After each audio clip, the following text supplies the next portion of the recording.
ზღაზა გამარჯობა ყველას, ვინც ახლა შევხედავთ და ვინც მომავალში ჩანაწერში ნახავთ. საღამო მშვიდობისა თბილისში, დილა მშვიდობისა ამერიკაში და ვიწყებთ ჩვენს გადაცემას სამშაბათობით.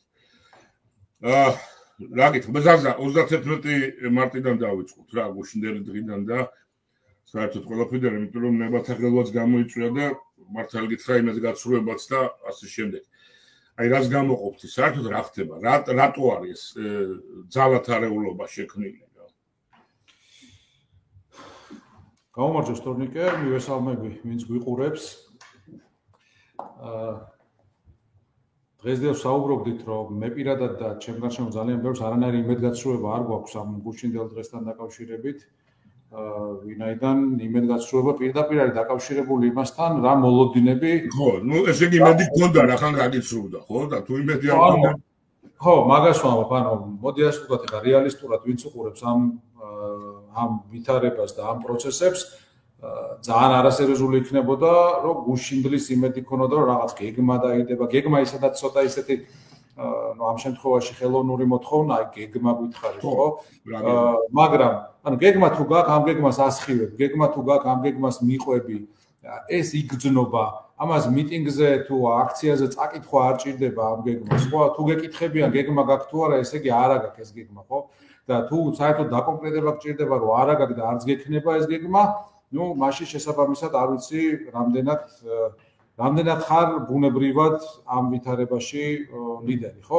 მეორე მხრივ არსებობენ ბუნებრივი ლიდერები, არსებობენ ლიდერები თანამდებობრივად, ხო? რაღაც კონიუნქტურულად თუ თანამდებობრივად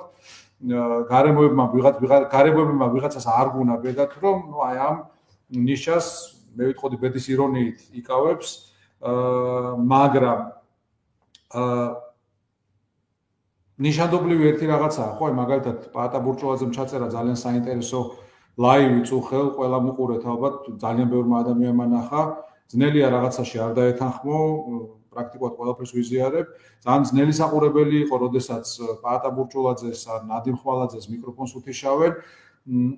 მიზესთან გამო აქ იმაზე არ არის საუბარი, ხო?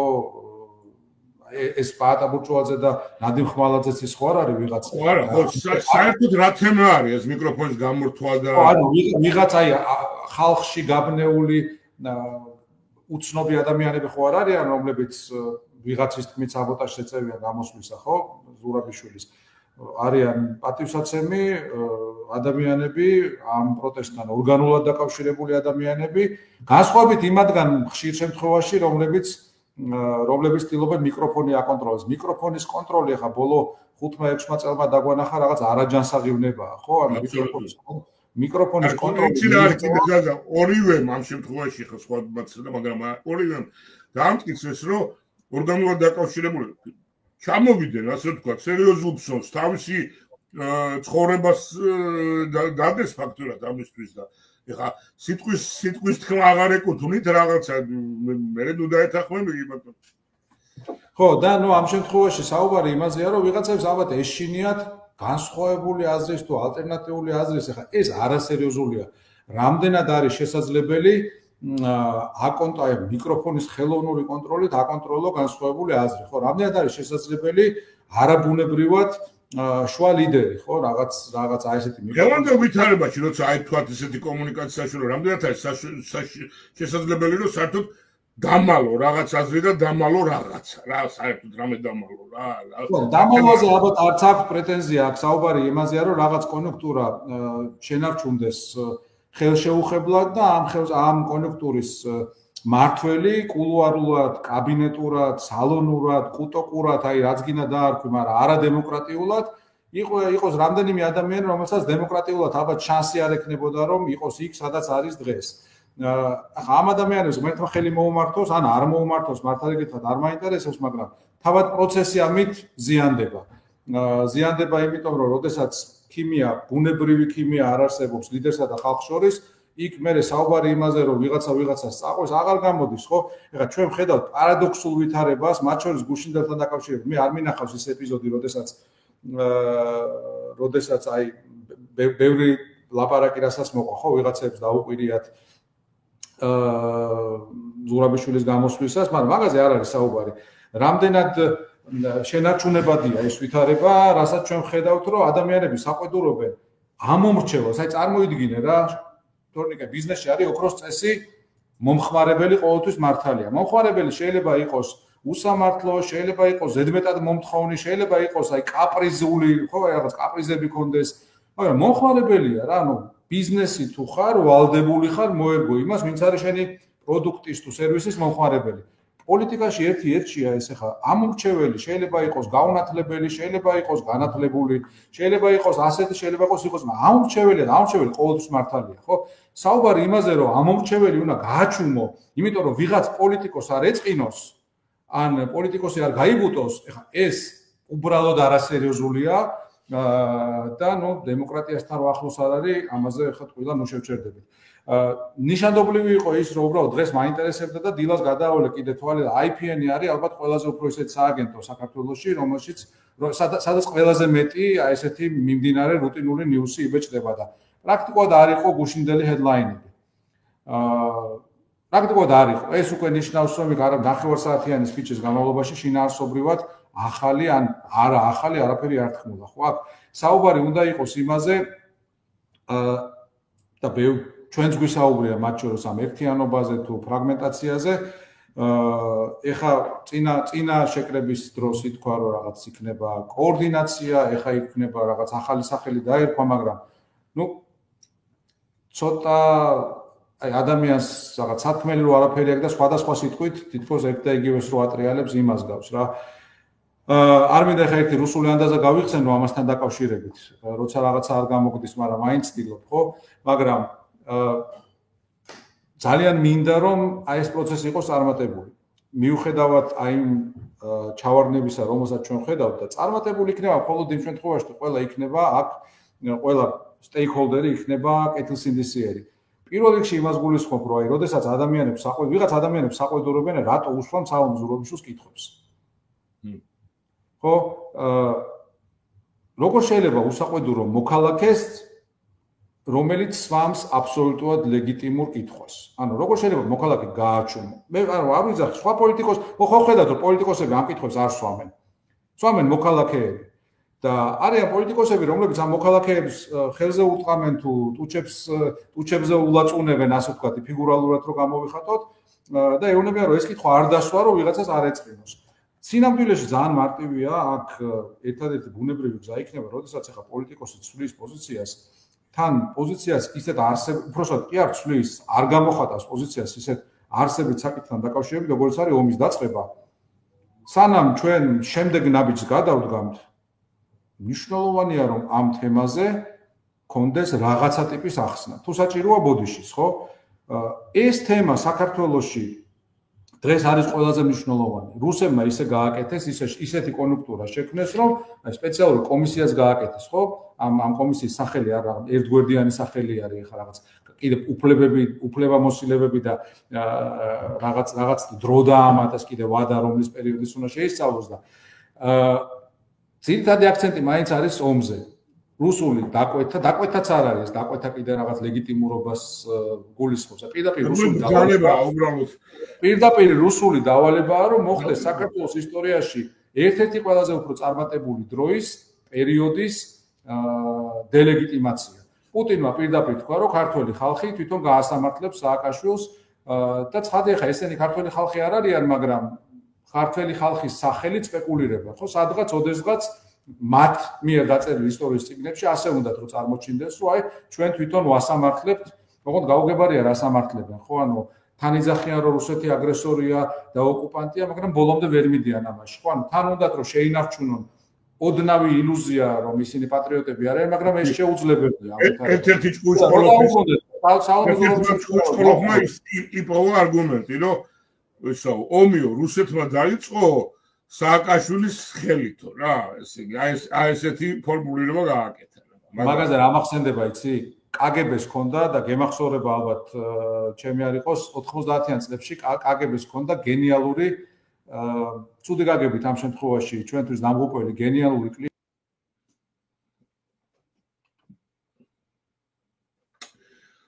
ზაზა გაითიშა და იმედია დამრუნდება. აი ხა შევეცდები დაკავშირებას.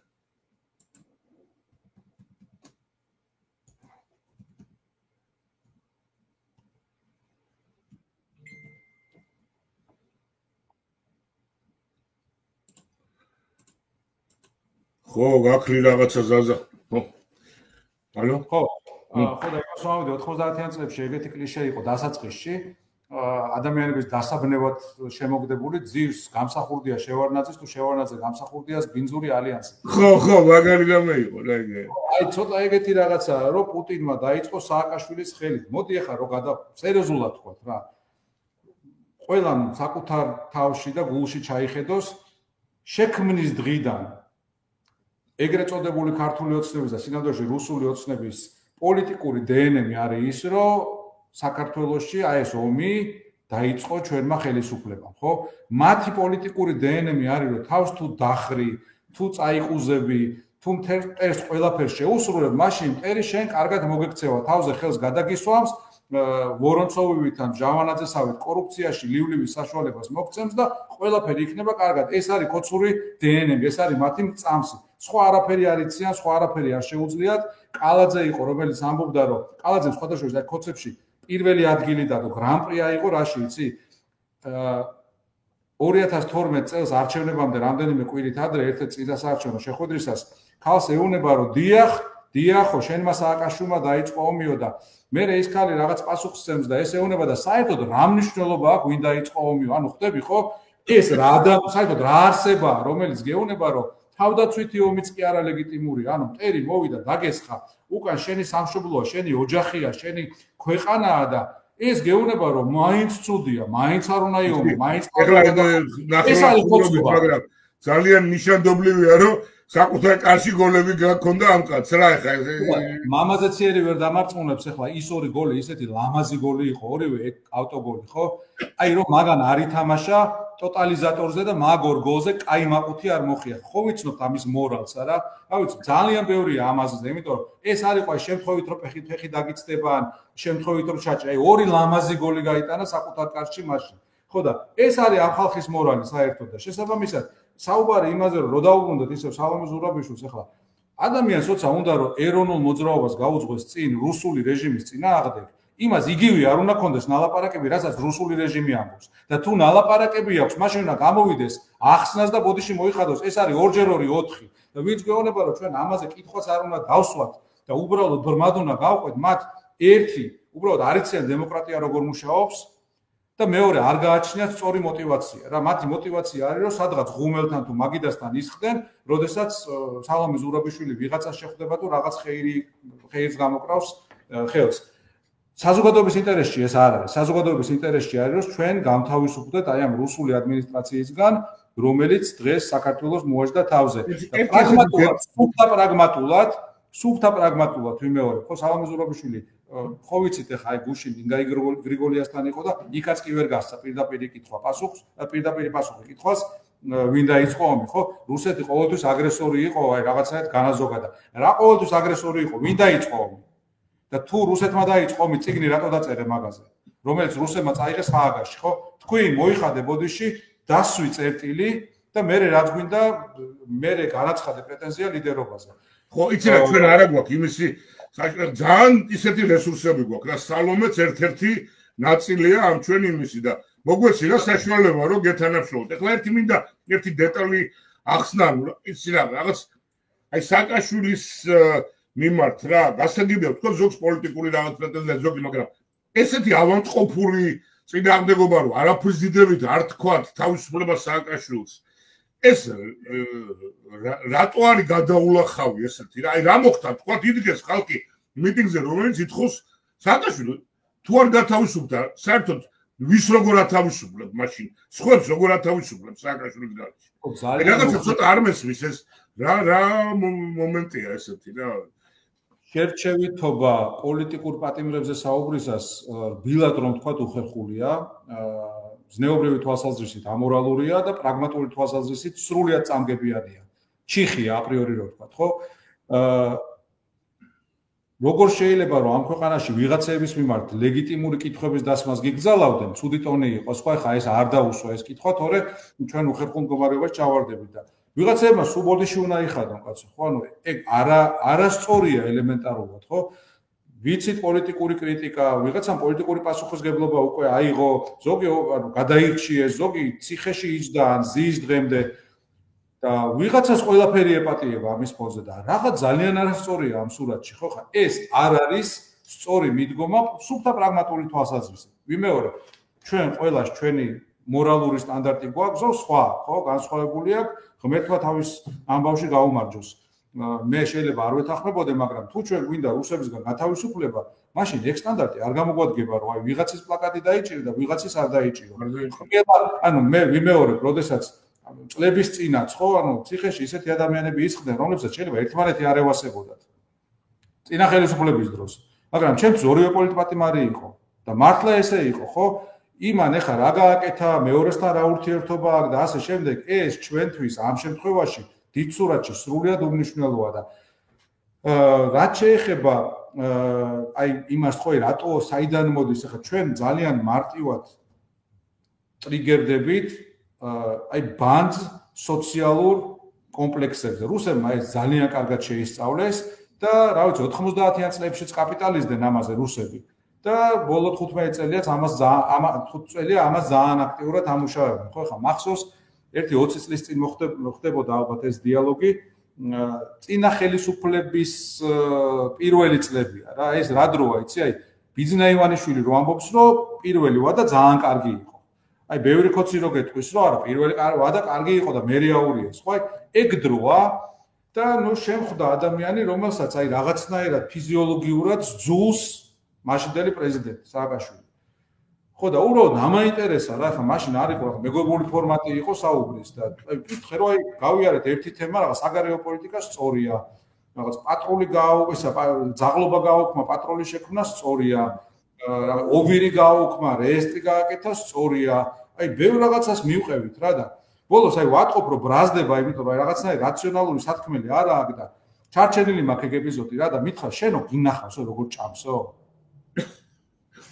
არ ვაზუია და ციტატაა რა და აი ეს არ მენახა რა ვიცი არ მინახავს როგორ ჭამს და არც მაინტერესებს მართალი გითხრა აი რაღაცნაირად ქოწე ასავალ-დასავალის დონე ოღონ მე ვსაუბრობ ძალიან დიდი ანუ ინტელექტუალზე ვსაუბრობ ხდები დღესაც მე მინახავს როგორ ჭამს მე მინახავს მეორე თემა იყო თხილამურებზე როგორ დადის და ასე შემდეგ რა სისულე რა მნიშვნელობა აი ეს რა ბოდვა არის რა ხო აი მაგას ვამბობ რაღაცნაირად 90-იანების დასაწყისშიც მაგან ბევრი ცუდი შეასრულა, იმიტომ რომ ერთმანეთს გადავყიდა რეალურად არაარსებითი თემების გამო და აქაც იგივეა რა ეხლა ვიმეორებ მე აბსოლუტურად მესმის ვიღაცას თუ არ მოსწონს სააკაშვილის გავლენა პოლიტიკური ძალიან შორს არის იმისგან რაც იყო, როდესაც ის იყო პრეზიდენტი, მაგრამ ეს აბსოლუტურად უმნიშვნელოა იმ საკითხთან მიმართებით, როდესაც ჩვენ საუბრობთ, ის არის თუ არა პოლიტიკური პატიმარი, ხო? და ეხლა თუ მიტინგი შეიძლება დაშალოს იმან, რომ ვიღაცამ მისი პლაკატი თუ რაღაც მისი გათავისუფლების მოთხოვნა წამოაყენა, ეს ნიშნავს, რომ ჩვენ როგორც მოქალაქეები არ ვართ მოწოდების სიმაღლეზე რბილად რომ თქვა, ხო? მე შეიძლება ბევრი რაღაცა არ მომწონს ეხლა იქ აქციაზე შეიძლება ულტრამემარცხენე ტიპებით განან, შეიძლება ვიღაც ვოუკ ტიპებით განან, ანუ შეიძლება ისეთი ვიღაცებით განან, ვისთანაც მართლა აი 10-დან 9 რაღაცას არ ვეთანხმებოდი, მაგრამ ჩვენ დღეს ეგზისტენციური გამოწვევა. ისეთი მომენტი რუსეთისგან გამთავისუფლებს, შო დავივიწყოთ და ეს არის თავარი, ეგ არის რომ ანუ რუსეთი მოვიშორო და მერე ვილაპარაკოთ, მერე ვიკამათოთ ამ მემარჯვენეობაზე, მემარცხენეობაზე, პოლიტიკურ გემოვნებაზე და ასე შემდეგ, ხო და მე შეიძლება მივედი ზაზა რომ ოღონდ ეგ მოვიშორო და მე საერთოდ არაფერზე აღარ ვილაპარაკებ. რაც კი დაისქენით, ოღონდ ეს მოვიშოროთ. აი მართლა ო და აი ამ ყველაფრის ფონზე აი როცა ეს ხდება ეს მოღალატეები ჩვეულებრივად დამსხლარან იმ ბუტყაში რომელსაც პარლამენტი აწერია და ყოველდღიურად იღებენ რაღაც კანონს რომელიც ჩვენ დე ფაქტო გვაქცევს დიქტატურად ანუ დღეს მიიღეს თუ გუშინ მიიღეს უკვე ისე გადის დრო რომ რაღაც დღეები მერე ვახშიათ მაგრამ რამდენიმე კანონი მიიღეს რომელიც პრაქტიკულად ტოლფასია იმისა, რომ საქართველოში დამოუკიდებელი მედია აღარ იარსებობს. საქართველოში სამოქალაქო საზოგადოება, ანუ აი არა სამთავრობო ორგანიზაციები აღარ იარსებებენ. ჩვეულებრივი რუსული ტიპის სახელმწიფო იქნება, განსხვავებით რუსეთისგან, უბრალოდ ეს არ იქნება სუვერენული სახელმწიფო, ეს იქნება უკეთეს შემთხვევაში ფინლანდიზაცია, როდესაც აქ სრულად ყველაფერს აკონტროლებს რუსეთი, ხო? ჩატარდება არჩევნები და არჩევნებში მონაწილეობას მიიღებს ქართული ოცნება, ხალხის ძალა, ფრიდონ ინჯია, ანუ კოცი, კოცზე უარესი და იმაზე უარესი და იმაზე უარესი კიდე რა, პრორუსი, რეალური რუსი და იმაზე უარესი რუსი. ეს იქნება რაც უნდათ, ხო? იგივე იქნება მედიაში, ეხა შემოიღეს ეს ფარაცალკე შემოიღეს და სამშობლოს ღალატის მუხში ყველაზე უფრო ნიშანდობლივი რა არის, იქ ბოლო პუნქტი წერია, რაც შეიძლება ნებისმიერს მიუყენონ, აი ჩვეულებრივად მონანიებაში რო არის ეხა სხვა მაგალითს ვიღავიხსენებ, ვინაიდან ეს ყველას ეხება ნანახი, ხო აი ბომბეიდან ლონდონამდე გვირაბის გათხრას დაგაბრალებენ და მაგმუხლის იმაში ხვდები, ანუ კაცი შვილი არ არის მომკითხავი. აი მანდ ვართ უკვე მანდ ვართ.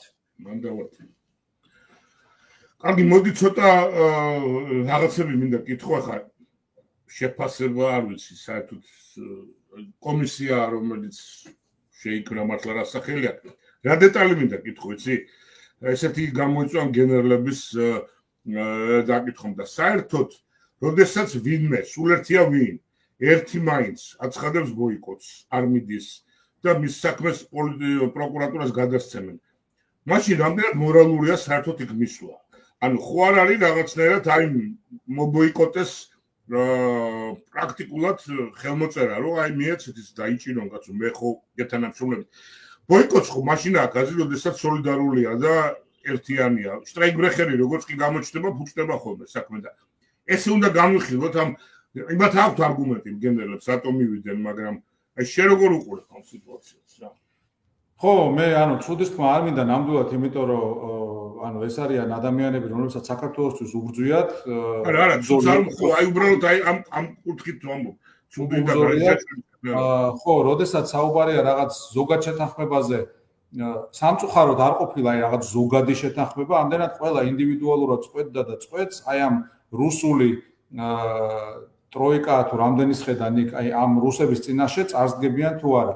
ჩემი აზრით ილუზიაა ის, რომ იქ მიხვალ და ვინმეს რამეს დაანახებ, ვინაიდან აპრიორი ფორმატი არის ბოლშევიკური, აპრიორი რუსული ფორმატია. აი ეს მომენტიც არის, ესე იგი, რატო გაქვს იმედი, რომ მიხვალ და სიტყვა პასუხს საზოგადოებას აჩვენებ თუნდაც აი რაღაც ისეთი ხო, თუნდაც სიტყვა პასუხის ნაწილში ახლა მე მაგალითად ძალიან დიდი უკმარისობის განცდა დამჭა ეს არარაობა წულუკიანი იმას რო ეძველბიჭება, მამუკა ყურაშვილს რო ეძველბიჭება ახლა ან რა სოზარ სუბარი და ვინც გინდა რა ვინ არის სუბარი კიდე რომელზე ძალიან დიდი ინფორმაციებია რუსეთთან კავშირებში, მისი რუსეთთან კავშირებთან დაკავშირებით, ხო და გუშინ კიდე ყავდათ ემზარ კვიციანი. მოდი ერთი რაღაც შევახსენოთ საზოგადოებას რა. ემზარ კვიციანი, აი ცნობილი კოდორის ამბების დროს უცბად ჩნდება რუსულ ტელეარხებზე და რუსეთში ჯერ დავწყვეტი კიდე გაიქცა რუსეთში. ანუ გაიქცეოდა, ხო, ინტერვიუს აძლევს რუსებს, რომ მეო აი ერთ-ერთთან ახლოს მივედიო, ქართულ ჯარზია საუბარი. და იზახსო ერთ-ერთ ქართულ ჯარისკაცო, მასკაო, ნიღაბი ჩამოგლიჯეო. აღმოჩნდა რომ ზანგიაო, შავკანიანიაო რა. ანუ ამით რას ეუნება რუსულ სახელმწიფო ტელეარხებს, ეუნება რომ სინამდვილეში ამერიკელები იყვნენ იქ. მერე გავიდა წლები და მანვე თვითონ კაცო, ანუ ჩვენ კი არაფერს ვიგონებთ. თვითონ თქვა რომ ეს ყველაფერიო მეო რუსებმა თხოვესო დამავალესო, მაგრამ ნუ იმდანაც დებილია ამ შემთხვევაში თქვა. იმამბებდიო, მაგრამ ამით რა შავდებოდაო, ხო? ეხლა კითხვას ვამ. ადამიანი, რომელსაც ერთხელ აქვს ტრის დავარება შესრულებული, რა გარანტია რომ იმ დავალებას არ ასრულებს დღესაც? და რა გარანტია კი არა? რა გარანტია კი არა, პირიქით გარანტიაა რომ ასრულებს დღესაც რა. აგუში პარმეტმა ეგუნა გარანტია იმისა რომ ასრულებს ამას. იგივე არის ხა იქით ამ ხრიდან ვინც არის მისული, შეგვიძლია სათითაოდ ჩამოუყვეთ მათ ბიოგრაფიებს, შეგვიძლია ჩამოუყვეთ კომისიაში ვინძის მათ ბიოგრაფიებს და იქ შეიძლება 1-2 კითხვის ნიშანი იყოს და დანარჩენი ყველგან ცალსახაა, შავ-თეთრი სურათია, რუსეთი ასამართლებს საქართველოს. ეგ ადრეც გვიხსენებია და აქაც მინდა კიდევ ერთხელ თქვა. ძალიან დაცდილი რუსული მეთოდია. ბოლშევიკებმა გაასამართლეს პირველი ქართული რესპუბლიკა, საქართველოს დემოკრატიული რესპუბლიკის მთავრობა, რომელიც იყო იმ დროინდელ ყველაზე უფრო პროგრესული, ერთ-ერთი ყველაზე უფრო დემოკრატიული, ხანდახან მინატრია, რომ ნეტა ეგეთი დემოკრატიულები არ ყოფილიყვნენ და ცოტა უფრო კიდევ უფრო მეტად მოეჭირათ ხელი ბოლშევიკებისთვის, ხო? აი ის თავრობა გაასამართლეს კაცი ჭამია ბოლშევიკებმა და რა დაარქვეს იცი იმ პერიოდს დაარქვეს სისხლიანი 3 წელი.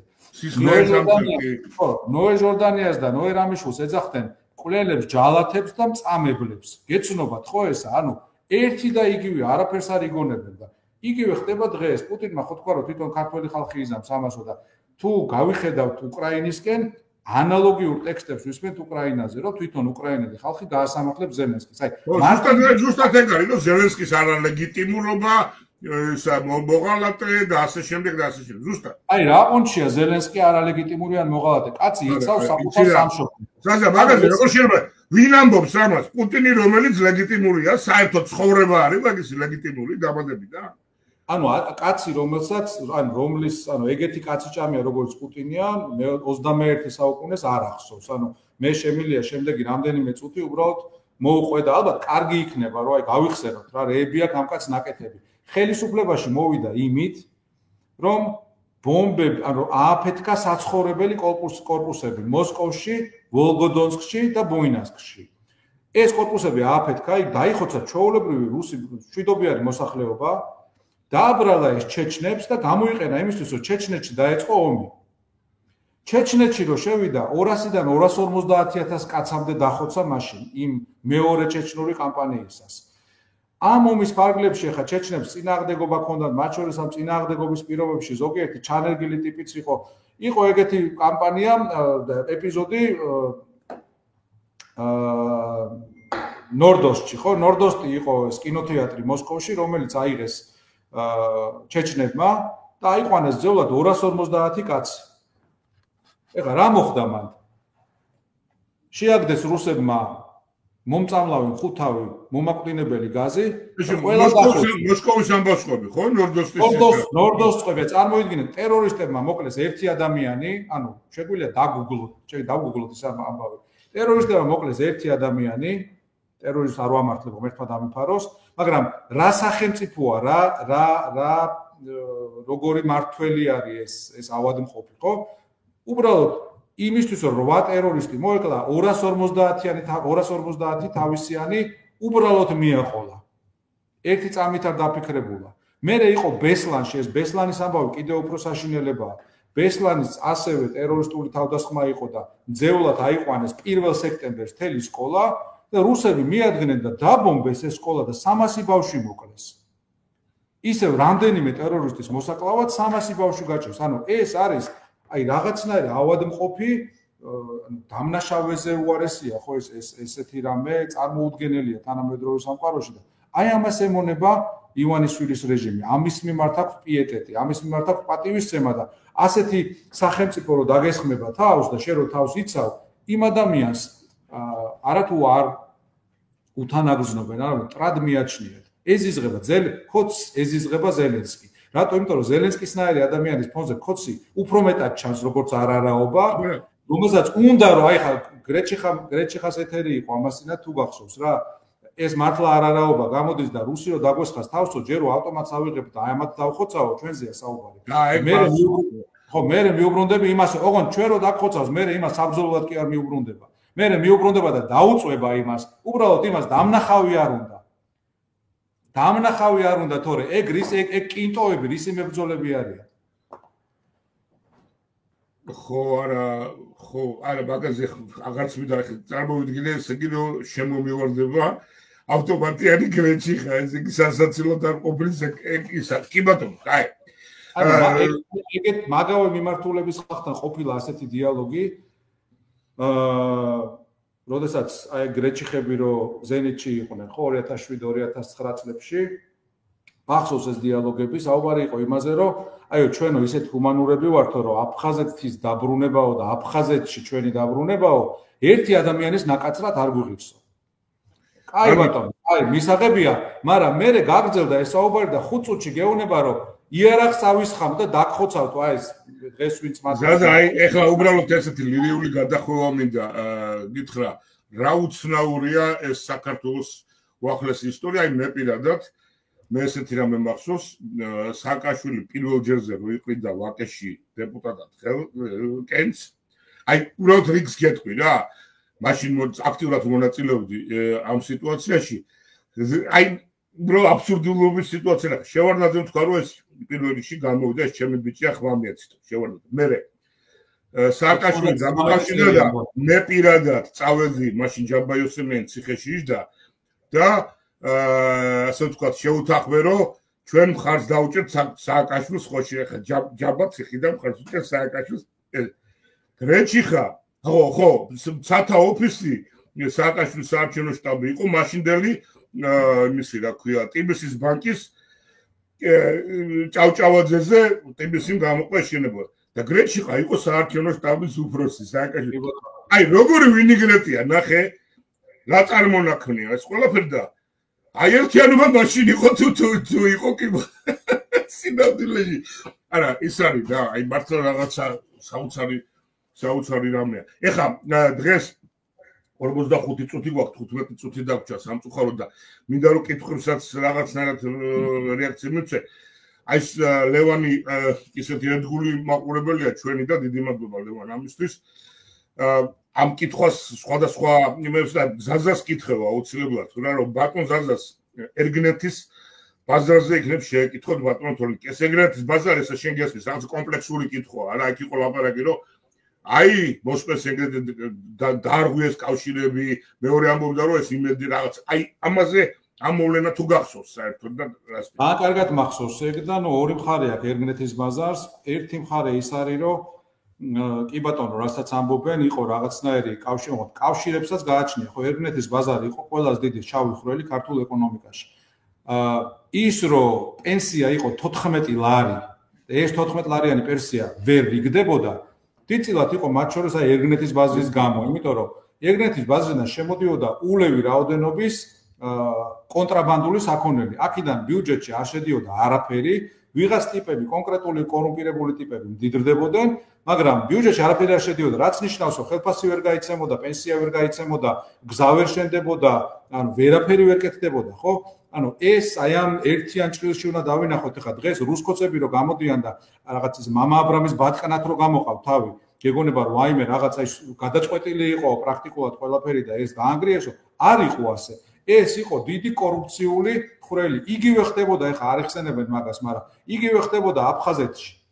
თუ გვახსოვს, უბრალოდ იქ ერგნეთი ერთი ასეთი პუნქტი არ იყო, მაგრამ აფხაზეთში ვითომ ზოგიერთი რო პარტიზანობას იბრძოდა, ჩვეულებრივი კონტრაბანდისტები იყვნენ და ეხლა დღეს რო კითხო ამ კონცეფტს, ხო აი პარტიზანებს და პარტიზანებს კი არ დაარქვეს, კონტრაბანდული გზები ამოქოლეს იმისთვის, რომ საქართველოს ქონოდა დაცული ეკონომიკა, იმისთვის, რომ პენსია გაზრდილიყო 11 ლარიდან 150 ლარამდე, როგორც გაიზარდა და იმისთვის, რომ ვიღაც ტიპებს ოვირში თუ კიდე სხვაგან ქთამი არ აეღოთ, როგორც მანამდე იყო ეს წესი.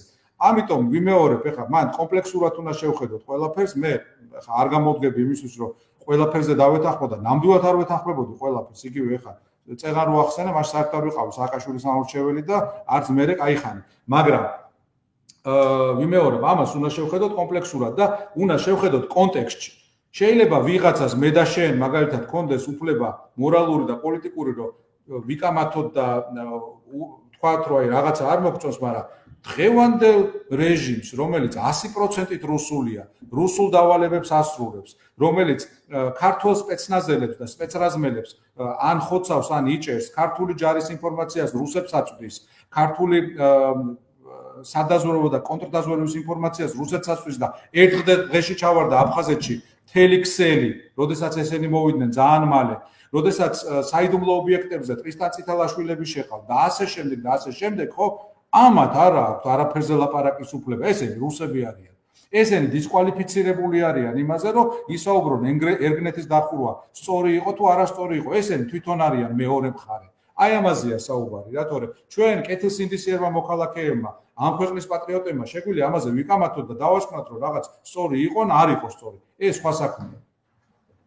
ხო არა, მეორე მომენტიც არის ახლა რამდენად საერთოდ ხო არა, ისტორიისთვის და რაღაცა გამოცდილებისთვის საერთოდ საინტერესოა ამის განხილვა, მაგრამ ამის არგუმენტად მოყვანა როგორც დამამძიმებელი გარემოება რაღაცების, ну ეს ესეთი აი კომისიის საქმე არა, რომელიც ვიცი. სხვათა შორის ხო არ იცი რაღაცა ვადები თქვი და რამე ვადები დაიწეს ამ კომისიამ, როდესაც უნდა გააკეთონ ეს.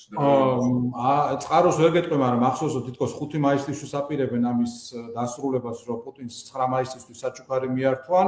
ვადებში უფრო იმას გულისხმობდი, რომ თავიდან იყო 2003-2012 წლების შემსწავლელი და მე რეთქვესო დღემდეო, ანუ 2003-დან დღემდეო, რომ ხო კიდე ის განვითარებაც მოყვა, რომ რაღაცნაირად უნდათ რომ ამ კოლექტიურ ნაცებში გახარიაც გაიყვანონ, ხო სინამდვილეში ესე იგი. ანუ ყველას გაიყვანონ, ამ ცირკი იქნება ბოლომდე, ბოლოს დარჩება ცოზარ სუბარი როგორც ოპოზიცია რა. ზაზა, მოდი ცოტა ვთქვათ, აი გუშინდელი აქციის მერე ამ კომისიის მიმდინარეობის გამო, იმ კანონების გამო, რომელსაც ამბობ და საერთოდ არ ვიცი, ძალიან უჭერენ უკვე ყველანაირად ხელს. რა პერსპექტივა რა უნდა ვქნათ? რა პერსპექტივა ასეულს და როგორ ხედავ ამას, იმიტომ რომ რაღაცა აი მართლა გეგმაში შენ არ აქვს ხო გეგმას, როგორც იმას თხოვენ სალომეს, მაგრამ რაღაცა ჩვენთვის ხომ უნდა ჩამოვაყალიბოთ დამოკიდებულება და როგორ შევხედოთ თითოეულმა ჩვენგანმაც და იგივე პოლიტიკოსებს და ორგანიზაციებს მოთხოვოთ რაღაცნაირად სწორგზაზე დადგომა და აი როგორ დავაკეთოთ ეს რა.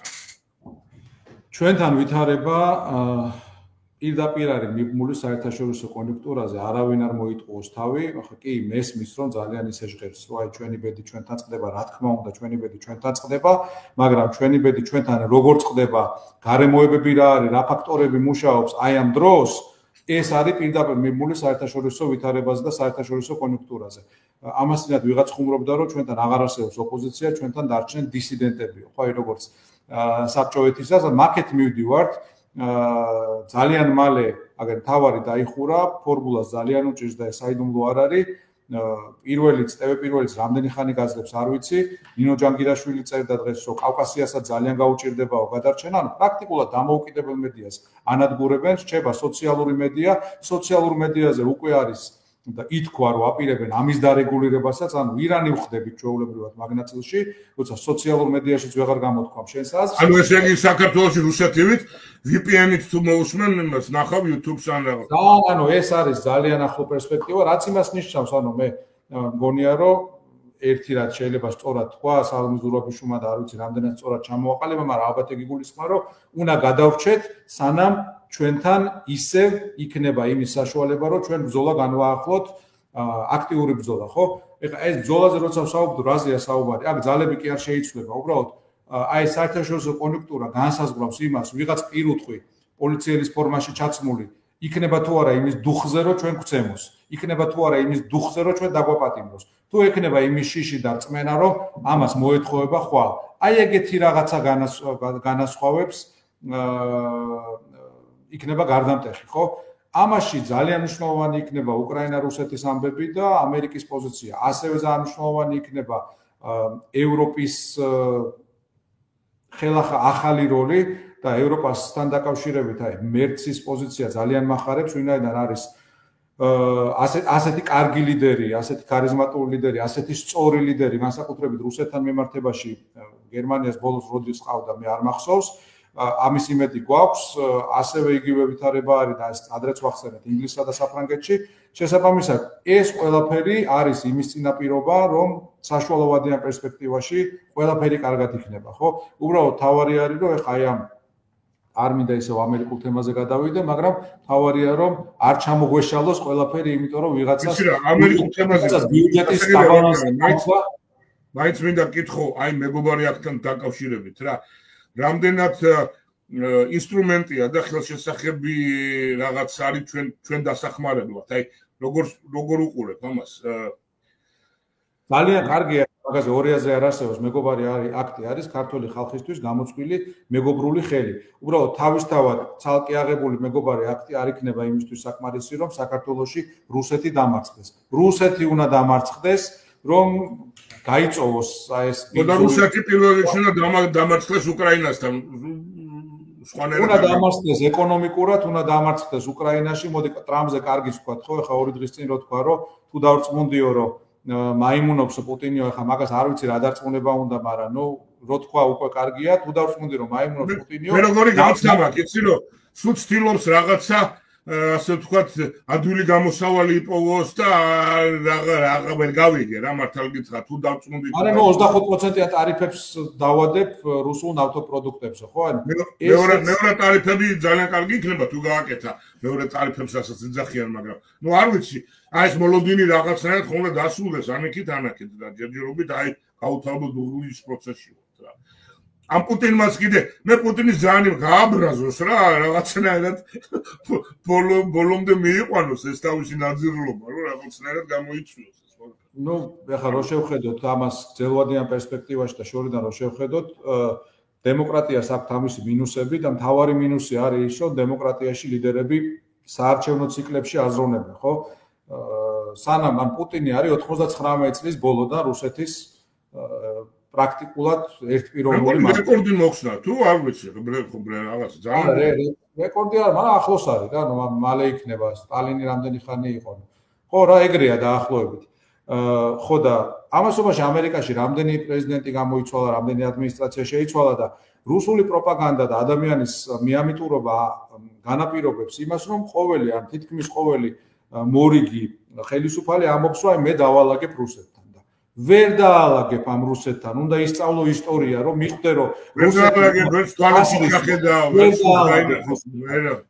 დაალაგებ მხოლოდ მაშინ, როდესაც რუსეთი იქნება დამარცხებული და ბოლომდე გასრესილი. 90-იანებში რაც უნდა გაეკეთებინა ამერიკას, იმის გაკეთება იქნება საჭირო ხვალ და ზედ. მაგას ალტერნატივა არ გააჩნია.